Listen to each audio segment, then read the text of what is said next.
Live from JMT Studios, Gary Seisel and Adam Buckingham are the Two Jersey Kids. Hey guys! Episode 9 here. I am one of your hosts. Sorry to blow out your ears. I'm just really excited because it's episode 9, close to episode 10. So that's exciting. Are we doing anything special for episode 10? I don't think so, but maybe. Beer? Alcohol? Maybe. Maybe. As you just heard, that's one of the hosts, Gary Seisel. And I'm the other one, Adam Buckingham, with you each week, 2 times a week, every Tuesday and Friday, to talk about games and give our mediocre opinions about them. I hope you enjoy.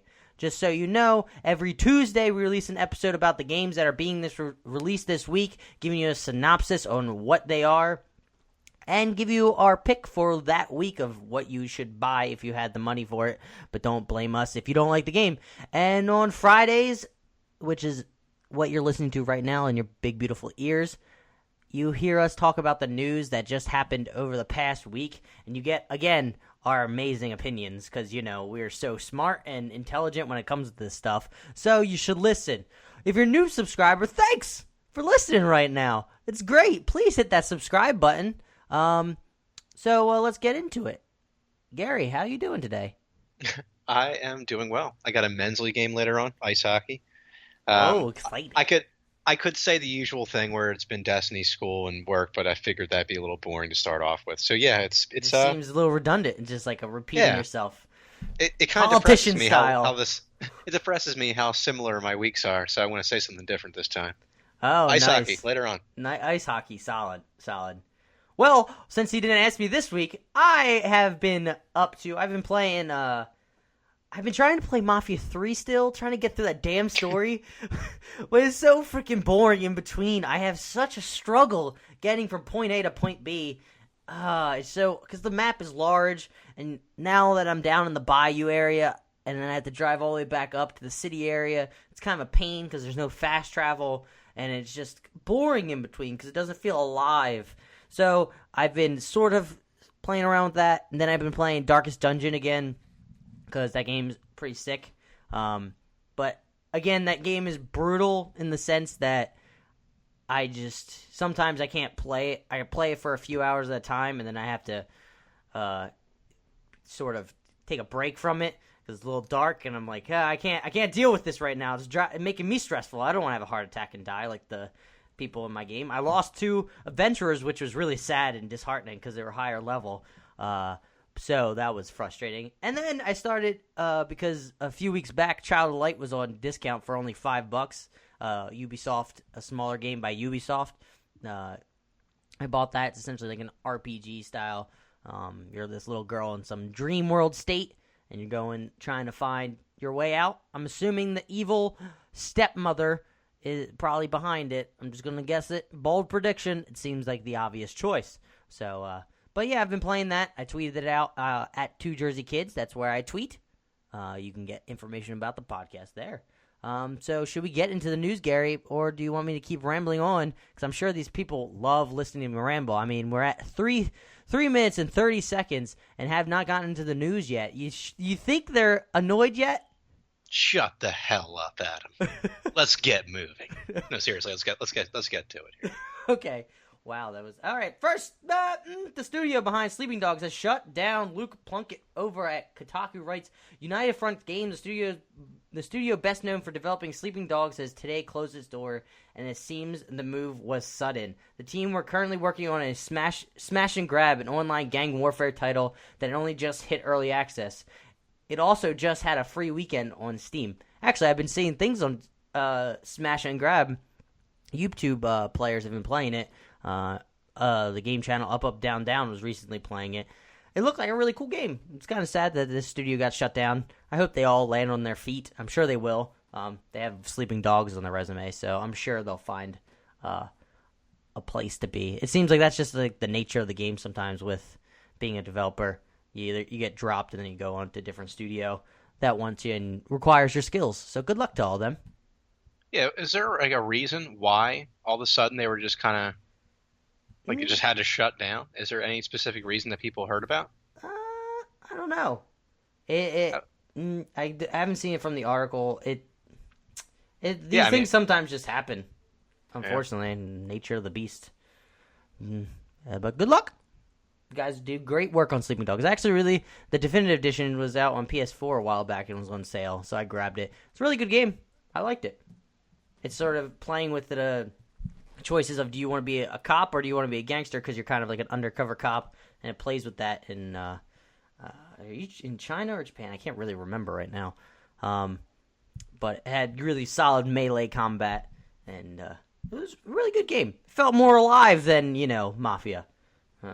Moving on! Survival horror game and Amnesia: The Dark Descent is finally coming to PS4. Chris Plate writes over at The Verge. Don't mistake Amnesia: Dark Descent for just another YouTube-friendly horror game. Amnesia is one of the decade's essential video games, a reimagining of the horror genre. Played from first-person perspective, the goal isn't to kill hordes of baddies, but simply to progress through a mysterious castle, avoid contact with monsters, and survive. Released in 2010, Amnesia inspired countless horror games and played a crucial role in the popularization of video game streaming. Whew. It goes on to say, essentially, they're releasing, I think, 3 games that are going to be in this pack. I'm trying to not, I don't want to read through the whole article because we have a lot to get into. But have you ever heard of Amnesia? Sorry, I'm struggling. I'm really sleepy right now. I actually have. And what the hell is it called? I've always had like a love-hate relationship with these type of games, because I feel like the idea of a horror game kind of intrigues me, but then I go to play it, and I can't. I think I've said this before in an episode, maybe our early episodes, where I had a game called I think it was Outlast. It was a free game on the PlayStation Store at one time, and I could play. Yeah, and I would play through it like maybe 5 minutes, and then I was like, all right, I'm too fucking terrified. I got to back out, and then just kind of decompress and then go back into it. I would never get it done. But yeah. Before I go into my thoughts, just so people know, it's Amnesia, its sequel, Amnesia Machine of Pigs, and its side project, Amnesia Justine, that are coming to PS4 in a collection. I don't know if they gave a release date. Oh, November 22nd, 2016. So it's relatively soon. All I remember of this game is my good friend Paul back in Jersey. We played it at his house as a group like of friends, and that thing turned off the lights and tried to play through it, and I tried to be the controlling the guy for a little bit. Freaking terrifying. Watching it or playing it, I don't know. Those games terrify the crap out of me. No wonder people enjoy watching people get scared crapless when on like YouTube videos when watching this. These people play these types of games. It's just scary. Like I don't know what it is about it. It's just like if you just get in like the setting and then you have the music blaring and then it's just creepy. Even though like the game doesn't look like amazing, it doesn't feel super realistic, it still has the creepy vibes in you. It's more of you picturing it in your head more so than actually seeing it on the screen. So check it out if you're into the scary games or you want to stream a scary game on the Twitch thing and try to get some subscribers, because that goes well. PlayStation 4 Pro has an extra 1 gigabyte of RAM. Alex Osborne over at IGN writes, Oh, man, I am struggling today. I am so sleepy. Oh my god. Oh, I feel like I'm like just about to like fall over on this mic with how tired I am. I don't know what it was. Actually, I do know what it was. Up late, talking to life, trying to work out some solutions and relationships. You know, the usual, nothing bad. It's sometimes, but being up late, then you having to work, and I'm freaking tired. I just wanted to call in sick because sleepiness is sick. Sleepiness is sick. Those are words. Sony enhanced PS4 will feature an extra gigabyte of RAM. PlayStation 4 Pro lead architect Mike Cerny has revealed. In an interview with IGN, Cerny explained that because PS4 Pro is part of the PlayStation 4 generation, the company took a, quote, different direction, end quote, in upgrading the hardware when compared to the significant memory upgrades typically seen in the shift to an entirely new console generation. Quote, we felt games needed a little more memory and about 10% more, so we added about 1 gigabyte of slow conventional DRAM to the console, Cerny explained. He went on to note that on the standard PS4 when moving from application to the game that the application remains resonant in the system memory to allow for fast snapping between the two. With PS4 Pro, the application is moved to the extra 1 gigabyte of RAM when swapping to a game, freeing up an entire gigabyte of console remaining 8 gigabytes of RAM. Yay. I don't know, is that exciting to you, Gary? I don't know. Power's never been much of my interest. I would love to have a more powerful console, but I mean, we went through this before. I mean, I'm not going to be buying the PlayStation 4 Pro anytime soon, and I also thought it was kind of a waste of time. But I mean, gotta do what you gotta do, I guess. When you're Sony, gotta make it seem like you're actually making the new product somewhat more powerful. I don't know. Yeah, I've never been a power guy. I don't know what it is. It's just I focus more on the gameplay, and you can make a game look good based on the art style, not on the sharpness. I just want the game to play right and feel good. I don't care too much about graphics because graphics right now look great no matter what. I feel like you're hitting a plateau, or now we need to focus more on gameplay aspect of the game and try to figure out new ways to play instead of the same regurgitated type of games that seem to be happening. Even though I love them, but still, figure out a new way to play. Moving on, YouTube blocks Samsung's takedown of GTA 5 Note 7 bomb video. Nathan Grayson writes over at Kotaku. Yesterday, Samsung filed a copyright claim on a viral video of Grand Theft Auto 5 mod that turns the notorious explosion-prone Galaxy Note 7 into, a bomb. The video got taken down even though it clearly wasn't in violation of any copyrights. After the video got taken down, the video's creator, who goes by the handle SDaddy345, said he filed a counterclaim against Samsung, noting that the video had done great things for his fledgling YouTube channel. It appears to have worked. I just thought it's crazy that those videos, it made me laugh that this was a mod. I mean, I don't know. Why would you take it down? Like, you're obviously having issues with the product. Don't take it out on somebody else for making a joke out of it. There's a picture on this on Kotaku right now, and I think, what's his name? Is it Michael? I think in the game. I think that's him. But anyway, he's standing there in the street.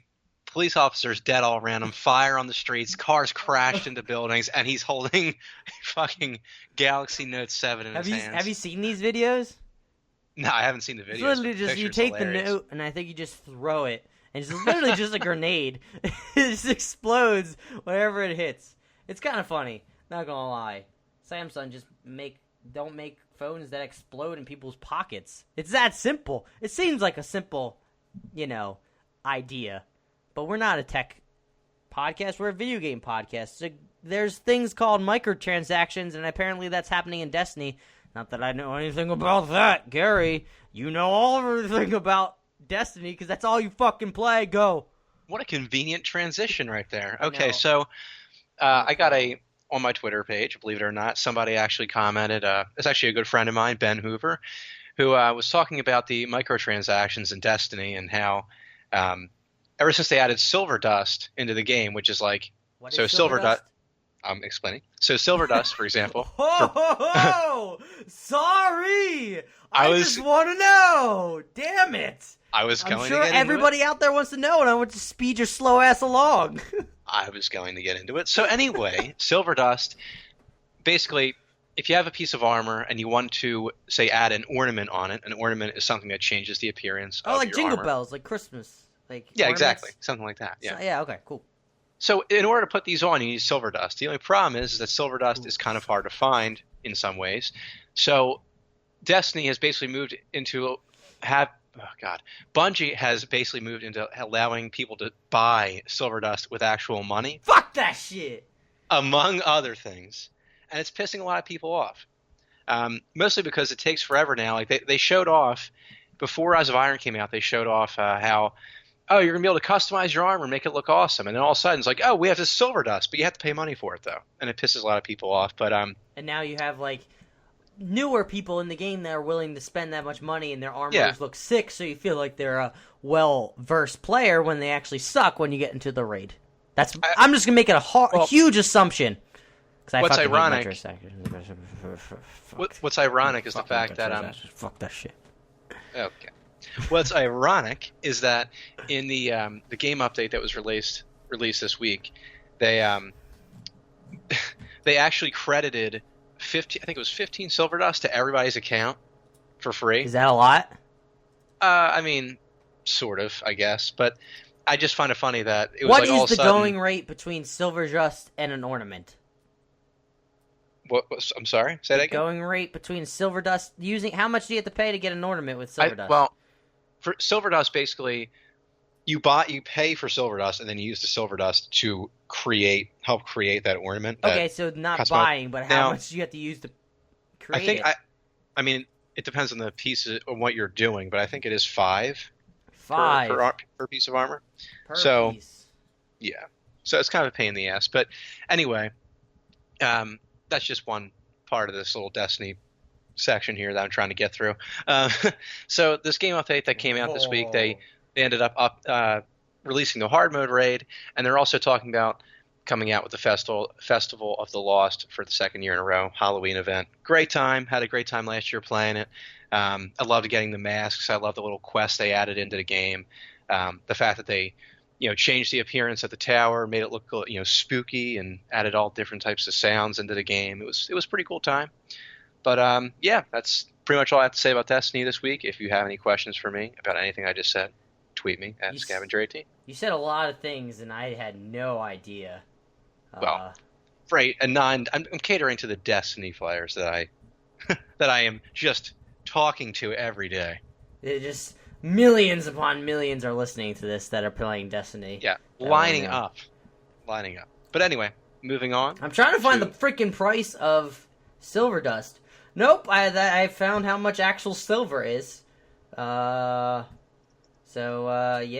that's oh well. But that goes into the how do you feel generally about microtransactions in games?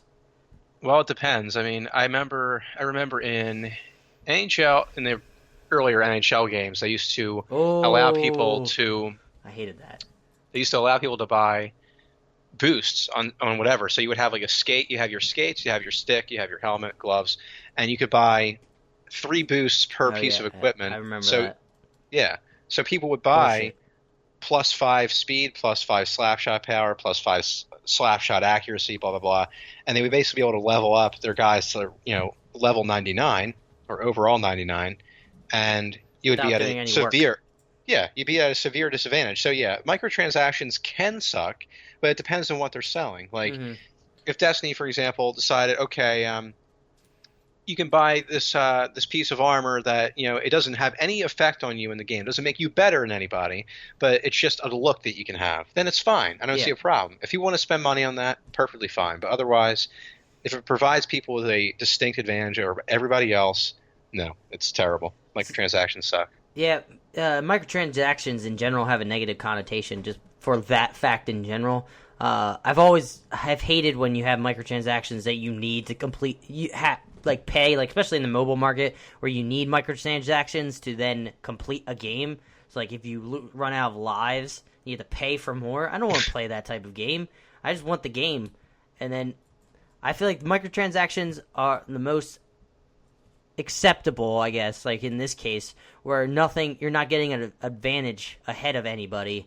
You're just getting different skins per se. So it's like in some MOBA games, I think. I can't remember exactly.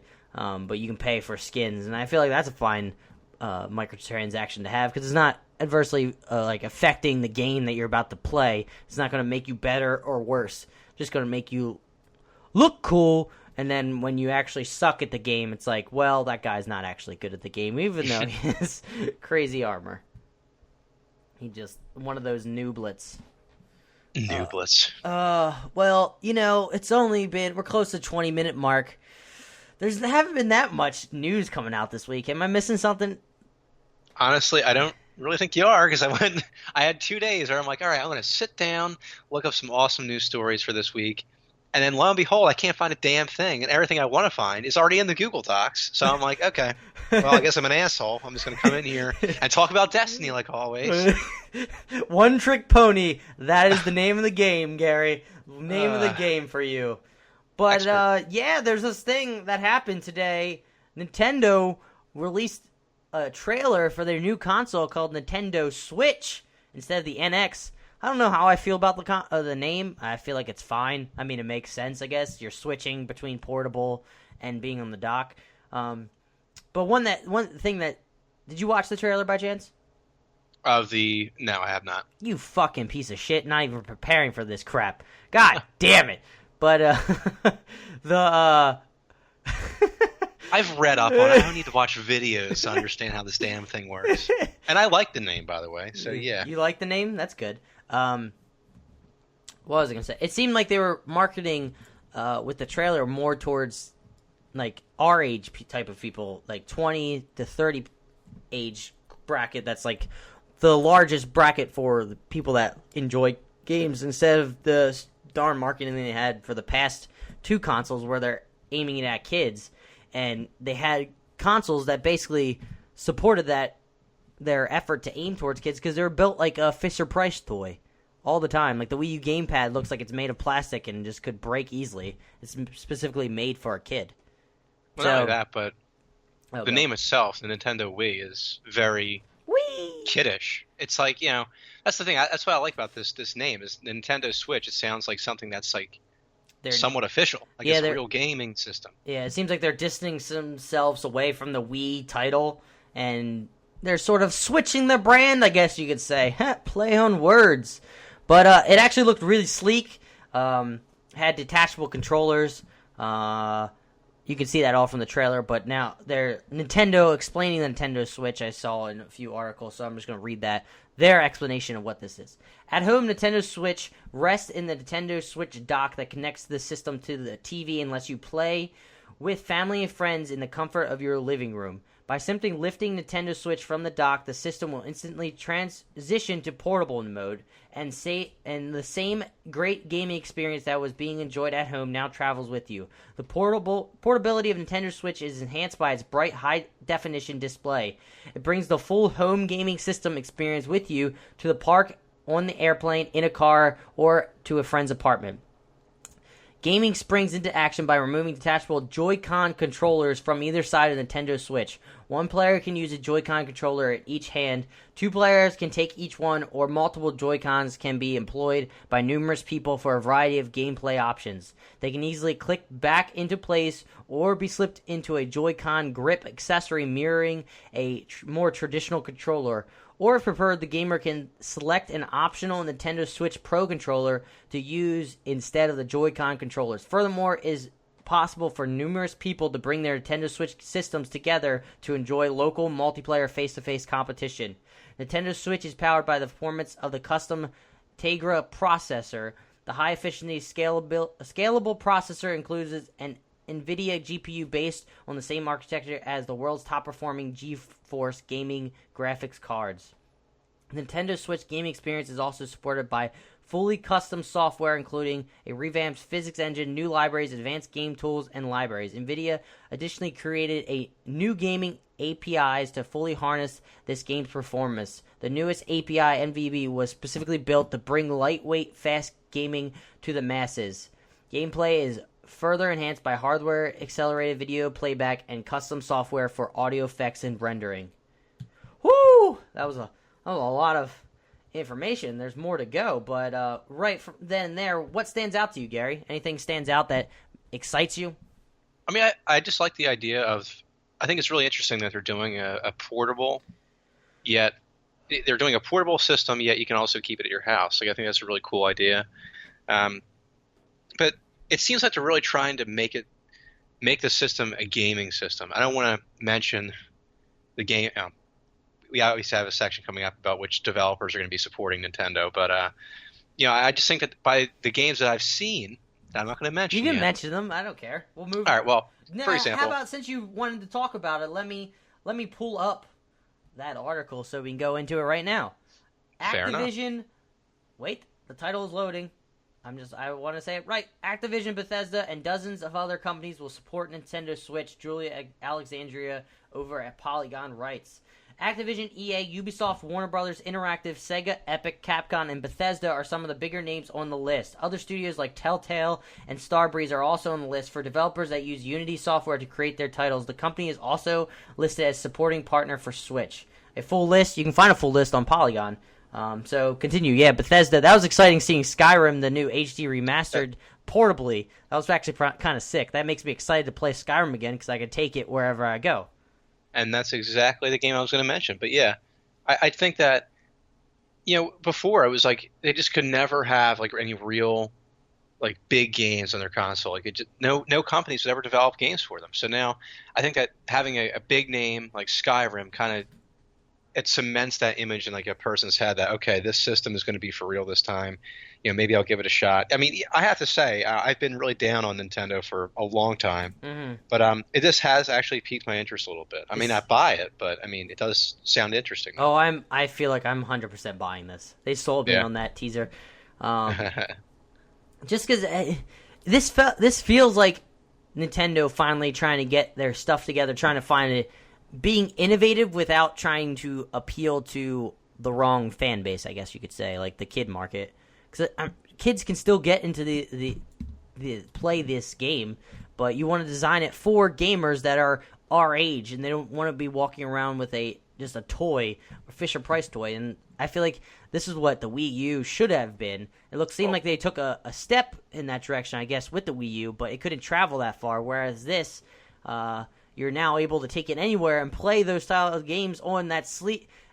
Again, I go back to it. It's very sleek looking. It just looks like something you want to play. It looks like it's designed right. It seems like it has a nice, beautiful screen playing these amazing looking games. Well, not to mention, kids aren't the ones buying the consoles either. So when you're at that point when you're designing a product for a kid, you're marketing towards basically their parents at that point. But I think with this console now, they're actually starting to target people of our age, like people that are maybe 20s through the 30s that have money to spend. They grew up with video games, enjoy playing video games, and now like us. It looks like they're actually going to target those people. And I think it's probably a good decision on their part because they've been they've been on the down, I think, for a little while now. And honestly, I know the Xbox, the PlayStation 2, PS3, and Xbox 360, back when we were younger, it wasn't marketed towards us. It wasn't marketed towards kids, but I know I wanted it personally because I like playing video games. So if kids out there want to play video games, they're more than welcome, or they're more than likely to ask their parents for it. And I feel like this console right here is going to more likely sell with parents because they can explain, oh, this can go on the TV, but they can also take it out, so it's like 2-in-1. Is more likely an easier sell for the parents to then go out and buy for their kids, so they're not buying multiple consoles for different portability aspects. And I feel like this is what Nintendo always needed to do. They are great in the mobile market. Their DS, 3DS combo has been selling pretty well, and they know that market. They have been sort of not been doing too great lately in the console market, so a hybrid seemed like the natural progression. However, it took a Wii U to finally get them there. So I hope it does well.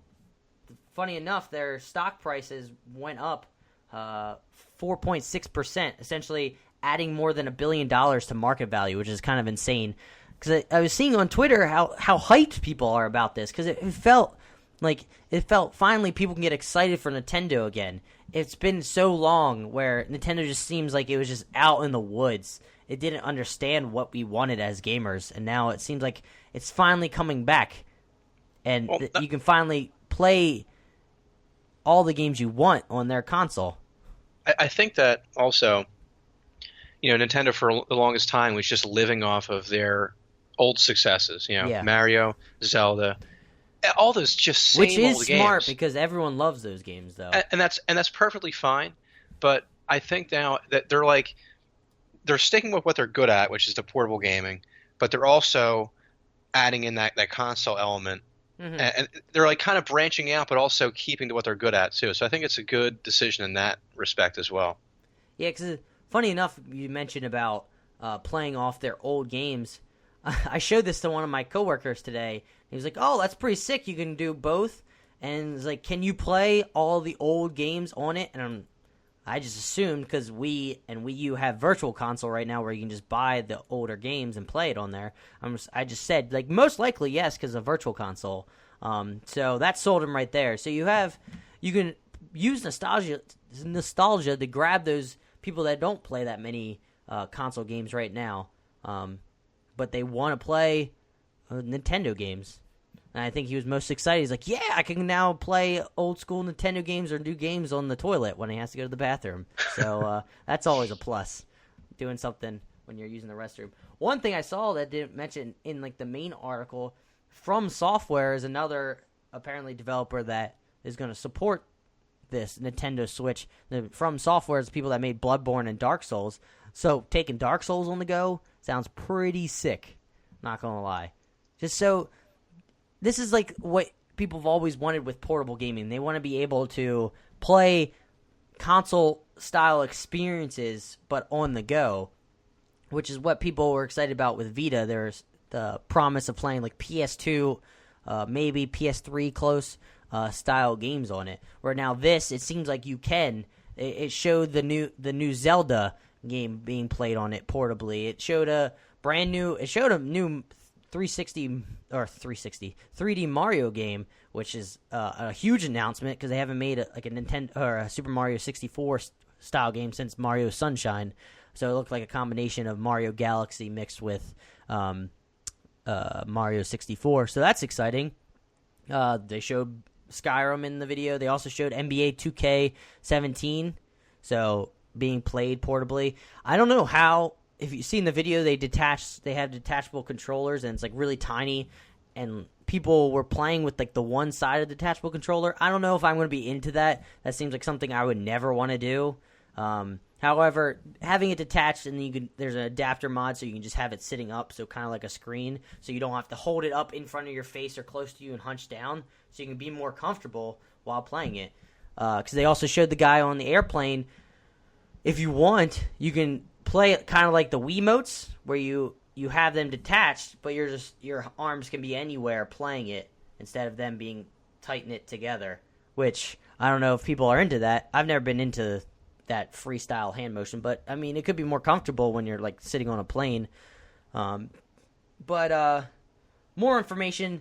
The Nintendo. I'm pretty certain everyone knows this because it was rumors for the NX, but. Official Nintendo Switch will use cartridges because you can see that in the video. Allegro Frank over at Polygon writes, Nintendo's next console, which we now know is called the Nintendo Switch, will use cartridges, and the company announced during its brief reveal event this morning. The game cards are seen to be inserted into the top of the Tablet S console. That's in keeping with previous reports about the heavily rumored console suggested that the company has shifted from discs to cartridges. These aren't NES or Nintendo 64. Man, I can't. My brain's not working tonight. Nintendo 64 size, though. The system's game cards are carts similar to what is used for the Nintendo DS and Nintendo 3DS. Nintendo goes on to what more information about what it is. But, yeah, these are little tiny, like, SD size cards that are going to be used. It's actually fascinating. Now we went from cartridges, which were gigantic, to CDs, which now in relativity are gigantic compared to this tiny cartridge. And what I've been hearing, that cartridges are actually more beneficial because they run the game smoother, has better loading time within it. So that's exciting. Well, what's amazing to me is that you can fit a game like Skyrim into something that small. It's amazing to me. Like, it's like, like when you used to have a flash drive and it was like a 2 gigabyte flash drive, but now all of a sudden, like, you have like 120 gigabyte flash drives. Like, it's the memory space or the capabilities nowadays are insane to me. And I'm not even that old. Yeah, it's pretty ridiculous. And I think it makes sense for them to use that because they've been using it with the DS, and the development of cartridges have gotten so cheaper compared to it used to be really expensive to develop on a cartridge, where now the technology has gotten cheaper and cheaper for them to create on it. And now if it runs the game smoother, then why not put it on a little card? I just can't I can't imagine getting that little like tiny case for like Skyrim with the little tiny card in it. I'd be so nervous of losing that card. Yep. Yes, pretty much the only downside there. Yeah. So there are the detachable Joy-Con controllers that are on it. Nintendo uses these console controllers. Oh man, my brain.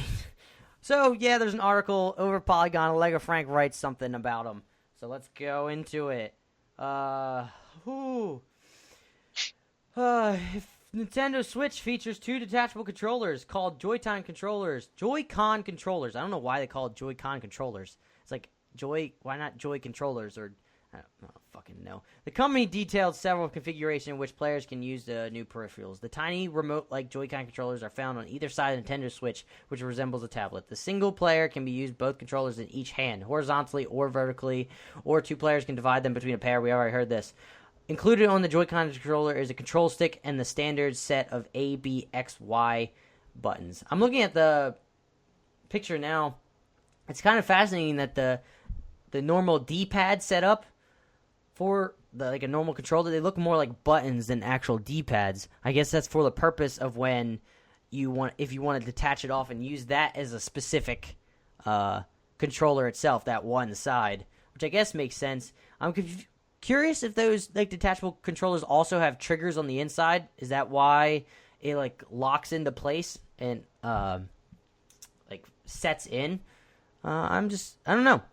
It'll be interesting. I'm wondering if they feel solid or they feel like they can break easily because they kind of look a little tiny. So I would hope they would feel built with some heft. I've been talking for a lot. Gary, say something. No, I agree. You kind of put me on the spot there, but okay. Yeah, I mean, I hope that the controllers are built well. Good job. Awkwardness. All right. On me out of nowhere. That's where you gotta be on your toes, man. You gotta be on the tip of your toes. You're about to play hockey today. I'm trying to keep your brain mentally prepared. What happens if you're not on your game and you just get slammed by somebody and now you're out with a concussion, like my player in NHL 17, and you're gone for like 100 and some days, and I have to do the podcast all by myself, and I just keep rambling like this all the time. No one's gonna want to listen. It's just gonna be me talking about random stuff, and I'm gonna have to find a new person, and then we're gonna skyrocket into the new stratosphere of people listening. And then you're going to be sad because you weren't a part of it.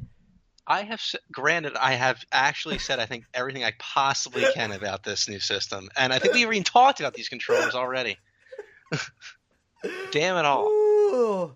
So I wrote down things that need to be a little bit worrisome that I feel like Nintendo, if there's going to be a downside, they should announce it ahead of time so people prepare for this type of thing. So one thing I'm curious, or there's like 3 things that I'm curious about. The battery life of the Nintendo Switch.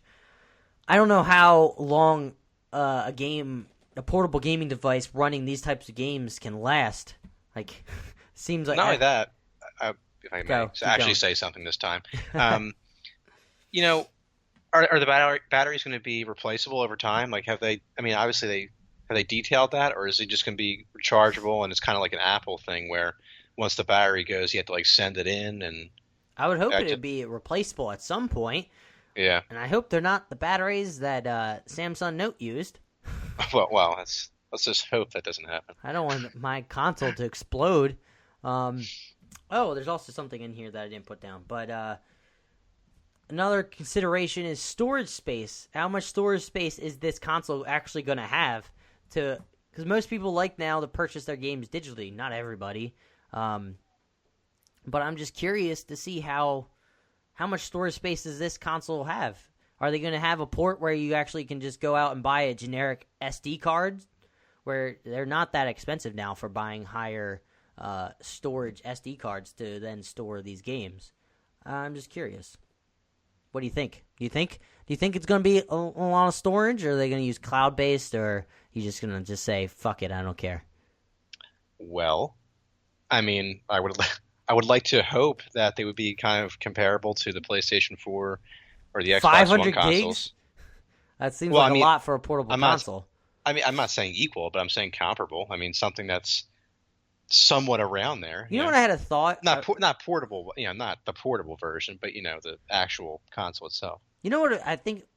I just had a thought. I think Nintendo should pay me for this thought, unless they already thought of it.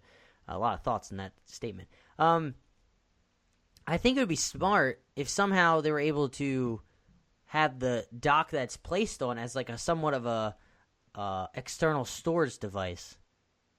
You see what I'm saying? So that has most of the storage in it. So you're able to transfer in and out between the dock. So whatever you want to take on the road, you first place it on the dock, transfer it to your portable system itself, like internally, and then you're able to take it on the go. I feel like that makes the most sense. So like when you're sitting down, you're like, hey, I want to play this portably, just send it to my portable, send it to my controller. Well, send it to it, so then you can take it on the go. Yeah, you can take like different saves, or like if you have like a Nintendo hire me. Yeah, if you have like an NBA like franchise, you can take like one save, like one franchise instead of another one, like on specific days. Yeah, no, not just that, but take all the data from the one game. Well, yeah, definitely. I'm just saying, for example, assume that you would have enough internal storage on this portable device that you can handle at least one game. I would think one of the games of these sides. I would hope so. Have the external dock be like I don't know if it would be a terabyte, but 500 gigs, where you can then I don't know the all intricacies of transferring back and forth and whether or not that would be smooth or not. But if I feel like that's actually kind of a smart idea, so Nintendo, hire me.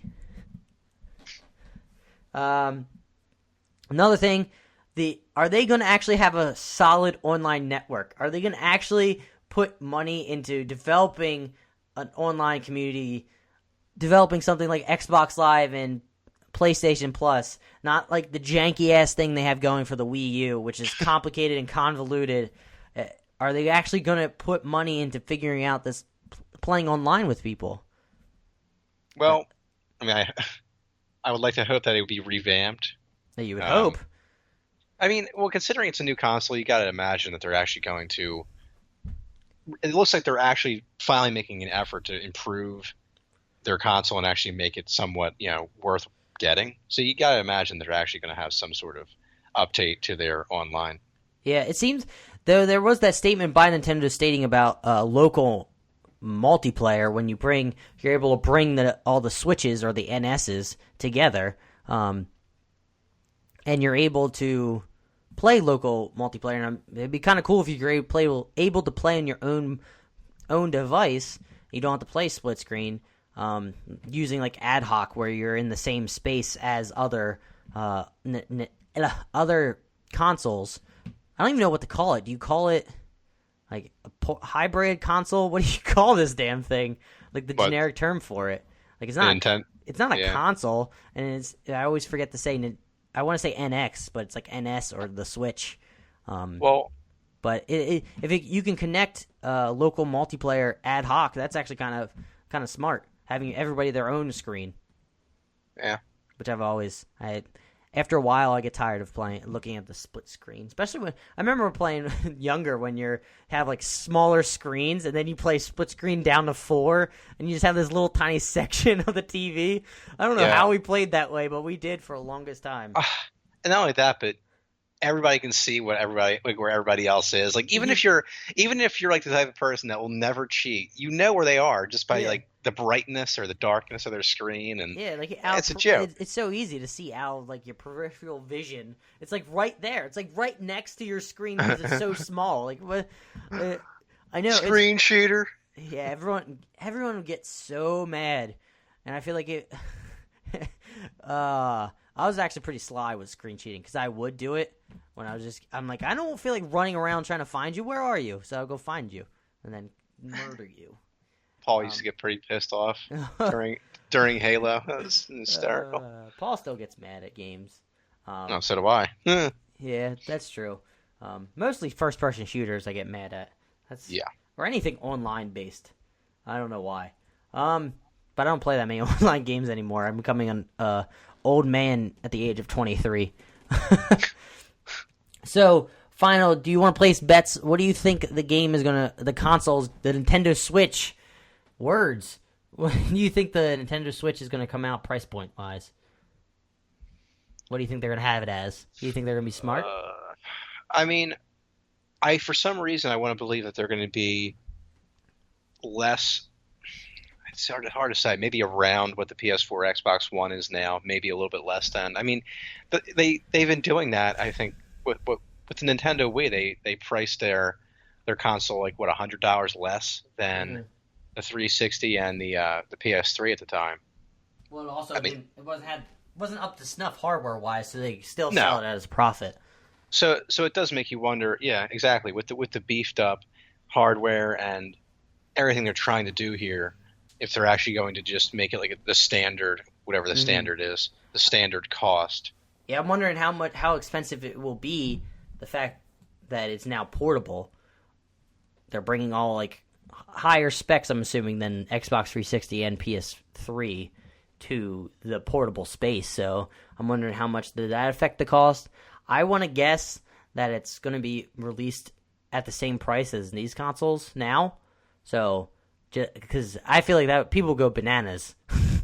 You can play like Skyrim HD but portable, but you just have to pay the same price as PS4 and Xbox One S. I feel like so $299. I feel like is a solid price point. I feel like I would go out right then and there and buy it. So those are the four things that I feel like they need to address. Mostly, I feel like it's the battery life and storage space are 1A and 1B, and then that'll lead to the price point and then the updated online network, if they're actually going to update it or they're going to still have this wonky crap that they have right now. Final thing that happened this week, I didn't expect that this week to be so packed with just two topics. We're like 46 minutes and we still have to get to this other major topic, which just came out of left field. I did not see this coming. See, classic Rockstar. What was it? Monday. They all of a sudden changed they released a photo on their Twitter page where it's just the Rockstar symbol, but red. And everyone started freaking out. 100,000 retweets, like 150 likes. People were like, "Oh my God, is it happening?" Freaking out, going bananas. The next day, they release an image of like 8 people walking, and it looks like Wild West style. And you're like, "Yep, that's it. That is going to be it." People were speculating, are they going to do Red Dead 3? Because this would be the third game in the Red Dead series. Are they going to just call it like Red Dead Revenge, Red Dead, I don't know, some other R thing. Well, Revolver's actually. Red Dead Running Man. I don't know. Red Dead Running Man. What are they going to call it? Then they've released the final image where it's Red Dead Redemption 2 releasing fall 2017. I was actually kind of hoping and praying that they would somehow pull just a crazy stunt and release it this year. Just like that would be so Rockstar, just to release it like within a month, because people would still go out and buy it. Even though I feel like that this would be the best for like GTA. Just literally on your Twitter page, just write GTA 6. And then the next day, give the release date like a month or two later. Not say anything, not do anything, like give anybody any information about it. You're still going to sell the same amount, maybe even more, due to hype. Like, that'd be perfect. Dude, I have to say, like, I bought the original. I haven't played Red Dead Redemption now in a couple of years, probably. But that game, I feel like it got better as time went on, at least for me. Like, it kind of took me a little bit to kind of like just get my bearings and everything, but that's a classic game. Tremendous. So, what do you think it's going to be about, Red Dead Redemption 2? Do you think it's going to continue with John Marston, or is it going to be a prequel, even though we already know the end of that story, or is it going to be somehow related but yet different? I kind of wish. I mean, I think it'd be kind of cool if it was a prequel, just because of the, with Marston. If you could, and he was such a likable character and such a badass character that I feel like if you go back and you were able to really play through his real days as an outlaw, like all the stuff he did, I think that'd be a lot of fun to explore. Yeah, funny enough, I was interacting with somebody on Twitter, Nikita Longinov, again. This guy's awesome interacting with us on Twitter. We love it. send us questions next time too. But he mentioned that he's excited even though he was never into the original game. He's just excited because he was hyped. I'm trying to condense the conversation because it was such a long conversation into like one like general thing of like his ideas. He's hyped because it's a new game, and he could maybe enjoy it all the years. I think he goes on to state that he wasn't really into the story that much, and the gameplay just felt like fine. It didn't really interest him. So he just thinks that the Wild West thing, he likes the that setting, and he's excited, hoping that Rockstar takes the leap like they did from GTA 4 to GTA 5, which was like a giant leap graphics gameplay wise. So he's hoping that step will now get him into Red Dead Redemption 2. And I don't know if they're going to do a prequel. I don't know if he'll be interested in a prequel story or if you'd be more interested in like a separate story. I'm kind of fascinated. There were some speculations that actually instead of being outlaws, you're actually going to be somehow, I don't know, maybe not related to John Marston, but maybe somewhat. Because, I mean, you're still calling Red Dead Redemption 2, which Red Dead Redemption is based on John Marston's story. But are you going to be like a sheriff going around chasing outlaws? Are you going to be his son that became a sheriff after he shot somebody at the end of the Red Dead Redemption 1? Spoilers? I don't know. I have no idea.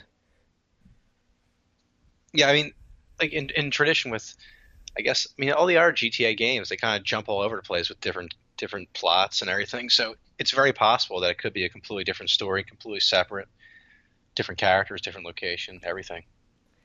Yeah, I was basically saying that there's no way that Rockstar doesn't improve on what they already had in Red Dead Redemption, the first one. There's no way that they don't like see what they had and improve on it, improve the gameplay. I mean, that would make them like they're not going to just copy and paste and just say continue playing the same exact game. They're going to add different elements to it that is going to make it exciting. I feel, and also, funny enough, I feel like they're doing another GTA Online thing with it because I saw an article over at VG 24/7 that Red Dead Online domain registered by GTA publisher. So it doesn't say who wrote this. I hate it when they don't put the name of the person. Matt Martin, there it is. It was in a random corner. Grand Theft Auto publisher Take-Two has registered the domain name Red Dead Online. Developer Rockstar Games has been teasing a new Red Dead game this week with 2 images popping up on the social media suggesting a blog announcement. Yeah. We already know. So apparently, Red Dead Online domain name popped up, and they actually had an update for the story. Red Dead Redemption 2 has been officially confirmed, and what do you know? It's going to have a multiplayer world. So, yeah, Red Dead Online is actually a thing. I don't know if it's going to be as expansive as GTA Online.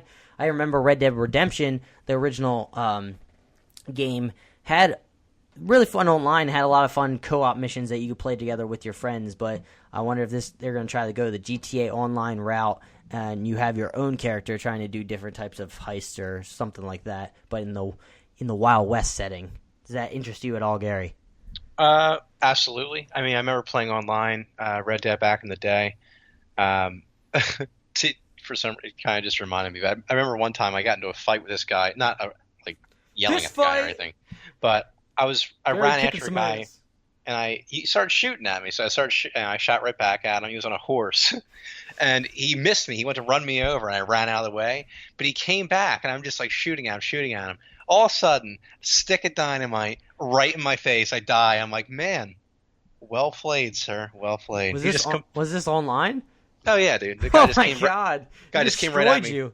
Stick of dynamite right in my face. I was like, what the fuck was that?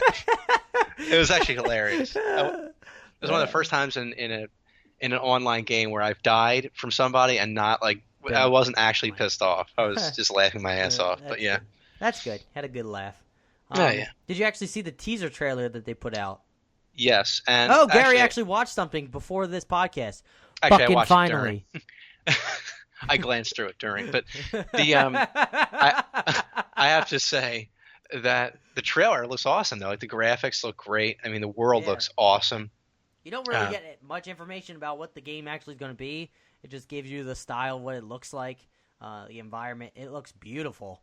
You summed it up. It looks beautiful.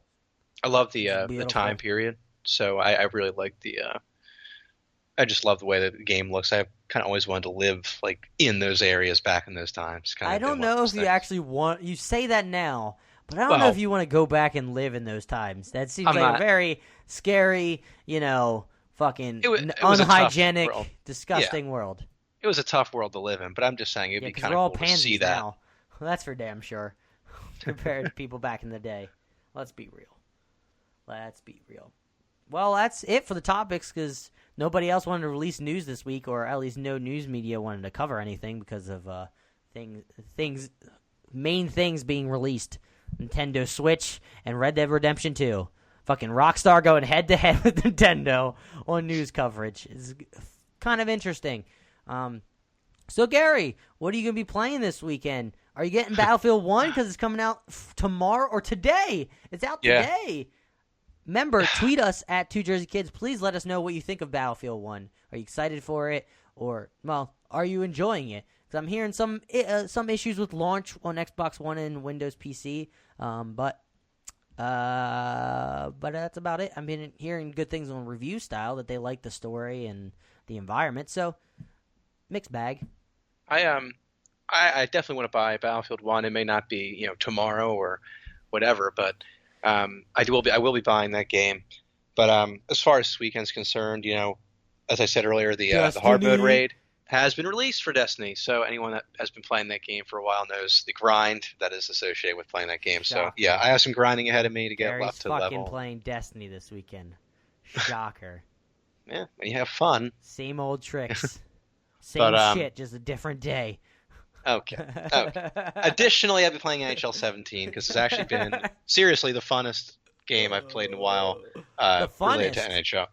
Well, in terms of NHL, yeah, it's one of those. For the first time in years, I actually haven't wanted to rip out my hair while playing the game, which is actually amazing. So that's good. I mean, I'll be playing that game. Even if I was angry to rip out my hair, I don't have that much hair left to rip out. So, yeah, that's what stress does to you, folks. Even at 23. My freaking. That's what sucks. Is like I see my mom's brothers, my uncles, and they're all bald, and my mom's dad's bald. And I'm like, well, shit. What chance do I have? What chance do I have? There is no chance whatsoever. And it's not like I had a chance on my dad's side because, I mean, he actually had longer hair, but his hair is still somewhat thin. So I'm like, shit. I got nothing. No chance. Either bald or thin hair. So it's a combination of the two right now. It's really frustrating. It's really frustrating being at 23 and getting close to baldness. It's really not fun at all. What am I going to do this weekend? I asked my own question before you could answer it or ask it. I was actually just about to. No, you were. I heard you kept rambling on about your baldness, so I couldn't say anything. Oh, sorry. I ramble sometimes when I'm tired. When I'm tired, I ramble. I most likely am going to be playing more Darkest Dungeon. I'm going to fucking try to get through some more Mafia story. Sounds like a fun game. I'm going to try to power through because I like the way they tell the story, even though in between it's a little fucking boring.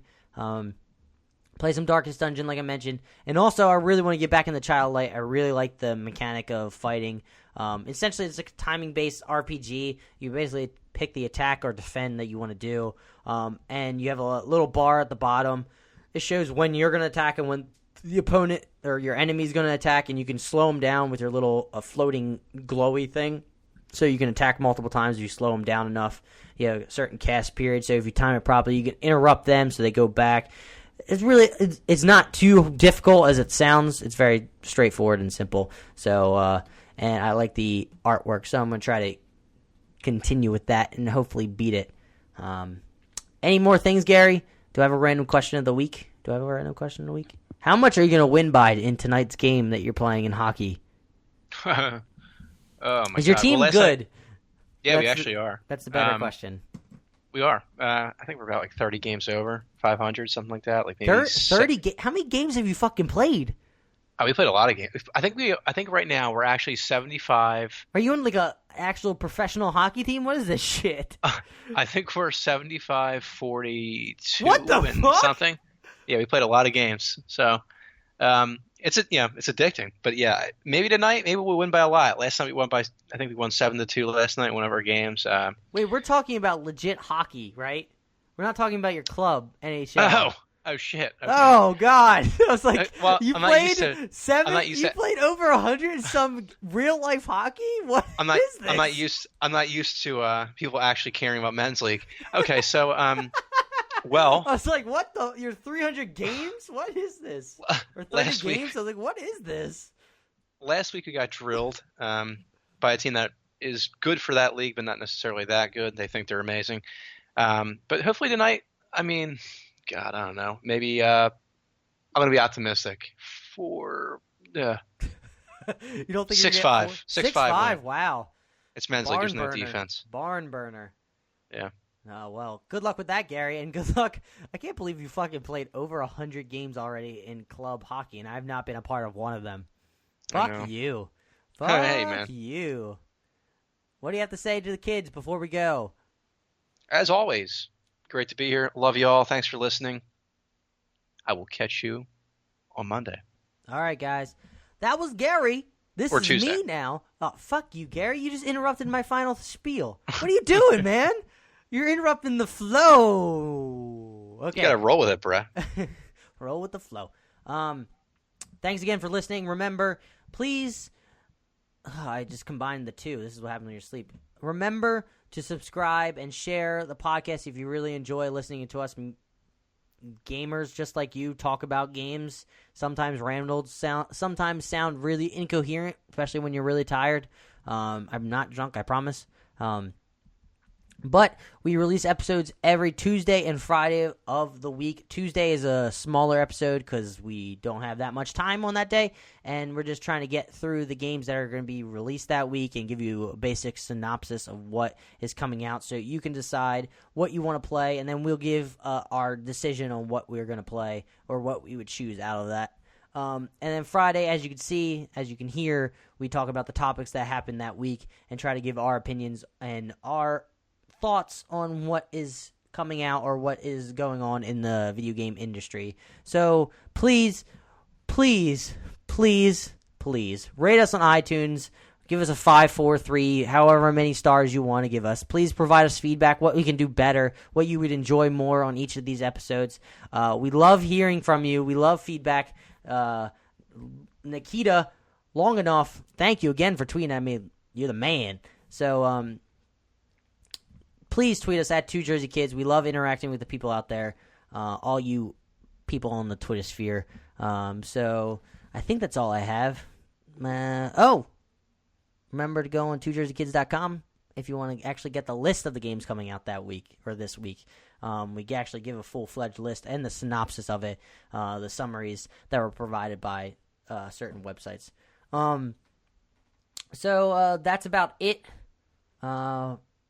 Thank you all for listening. Thank you all for being here.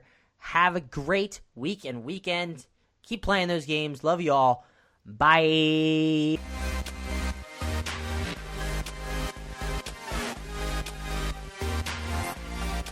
Thanks for watching.